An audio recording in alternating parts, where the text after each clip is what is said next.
Morning lakay. Magandang umaga sa atin. Unang-una, ang pasalamatan natin ng Panginoong Diyos na lumikha sa atin.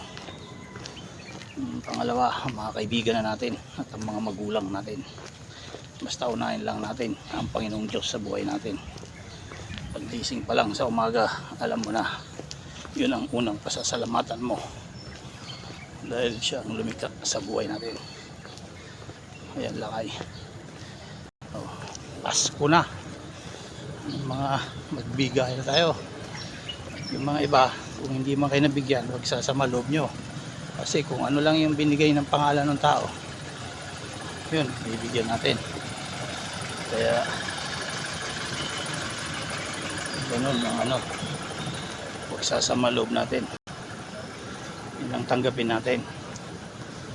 Kasi kung sabihin natin kilala ka, pero kung hindi ka naman nabigyan, huwag sasama loob mo, tanggapin mo na lang. O kaya puntaan mo siya direkta, sabihin mo sa kanya bakit ako wala, para magkaalaman, hindi yung sisisihin nyo yung taong inabutan.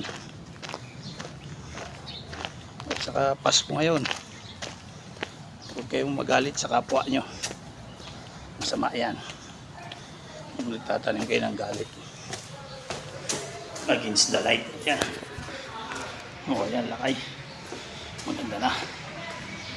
Kaya maliit man yan o malaki, kailangan natin pasalamatan kung anong binibigay nila sa atin.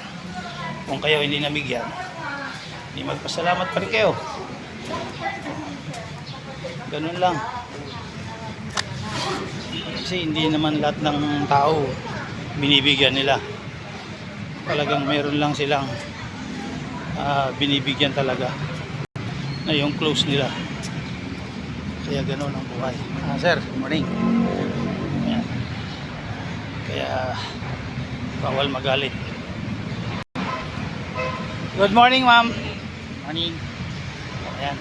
Umaga-umaga lang, ganyan, nakangiti lagi tayo para maganda yung buhay natin. O yan lakay, God bless, ingat-ingat lagi tayo. Kailangan smile lagi tayo. Yan ang ano natin, nung unang upo natin dito sa City Hall, unang punta natin, unang pasok natin dito sa City Hall. Yung damit natin, smile. Pero ngayon, iba na ang tatak. Nakaka-proud na.